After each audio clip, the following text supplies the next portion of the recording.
Lolo, ayaw na sa LA, reveal na. Parang nanggagago na pala ang Los Angeles Lakers mga kapatid. Pero tila pikit mata lang rin si Lolo Bron dito dati. Ginawa rin naman kasi kahit papano ng LA ang hiling niyang makuha nila si AD dati. Pero dito nga po sa nireveal ni Zubac na dating naglalaro sa Lake Show, tila natatauhan na rin nga po si The King. Halos pareha nga rin po ang inasal ng LA dati kay Zubac. At ngayon naman kay Lebron na para ring basura kung tratuhin kapag nakita nga po nilang wala ka ng halaga sa organisasyong to. May huling alas pa rin nga po si Lebron na pwedeng magamit. Kaya ngayong nakita niya ng magulo ang team na to, malamang napagtanto na rin nga po ni Lolo ang masamang ginawa dati kay Zubac na ngayon ay isinisiwalat na nga po niya. Paano ba naman kasi mga kapatid, sinabihan nga po mismo nitong si Zubac na ang organisasyon ng LA impokrito. Lantaran nga po ang pagkakasabi na yan at dito nga daw niya nakita ang lahat ng yan nung presidente pa itong si Magic Johnson. Masyadong chaotic at inconsistent ang mga plano ng LA at kahit siya talagang nagulat rin dahil paiba-iba ang mga plano ng team. Kumbaga walang konkretong plano at anytime talagang pwedeng mag-iba ang ihip ng hangin. Kitang-kita niya na ganito rin ang nangyayari kay The King ngayon. Kahit pa nga po naging mukha ka ng prangkisang to at malaki ang naiambag mo sa team, parang basura ka pa rin nga pong itatapon ng team na to lalo na't ganitong tumatanda na at paretiro na rin nga po talaga si Lolo Bron. Biruin mong pinaasa lamang si Zubac ng mahabang panahon at talagang sinabihan pang kapag maganda ang nilaro mo sa game na to. Yung nga po yung panahon na yung nandun pa siya. Kasahan mong hindi ka namin ititrade pero ang ending, biglaan pa nga po siyang itinrade ng Lake Show sa kabila ng napakadisenteng stats niya. Alam naman niyang business is business nga po sa ligang to. Pero yung sabihan kang hindi ka ititrade tapos itinrade ka pa rin,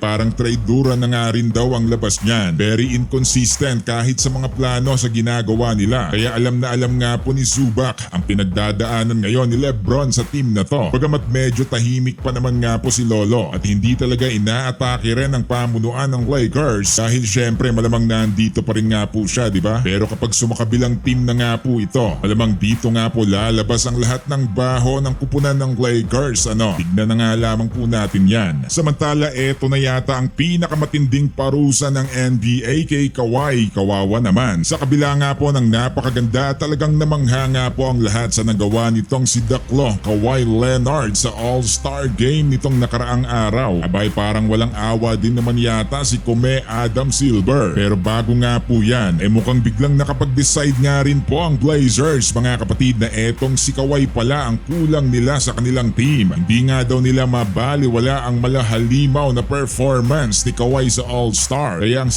tila si Kawhi na nga po ang target nila sa darating na summer. Lalo pat matatapos na rin nga po ang kontrata niya sa Clippers. Pero ang mas malupit pa nga po dyan, etong ginawa ni Kome kay Kawhi. Biruin mo ba naman mga kapatid, tila hindi pa rin nga daw mapapatawad ni Kome ang nangyari kay Kawhi sa kupunan ng Clippers. Maraming nag-aakala na kaya itinrade ng Clippers si Harden nang dahil nga daw sa paparating na parusa ng NBA sa team. Akalain mong binabayaran pala si Kawhi ng Clippers ng patago para nga daw hindi magalaw o matapyasan ng malaki ang salary cap nila, which is malaking parusa nga po yan sa liga, lalo na't kapag napatunayan yan. Kasama nga pong mayayari si Kawhi nito pag nagkataon, hindi lang ang Clippers team. Bagamat nasabi nga po ni Kome ang mga hakbang na gagawin niya nung All-Star break, hindi pa naman nga daw natatapos rin ang investigasyon nila. Marami pa nga daw dapat busisiin at talagang napakadami ding involved, kaya hindi nga daw basta-basta rin matatapos to. Iruin mo din namang libo-libong documents din ang dapat nilang masusi para lang mapatunayan at mapanagot ang dapat managot kung sino ang may pakana ng lahat ng to. Mukhang galit na nga rin po si Kome sa ginawa ng Clippers.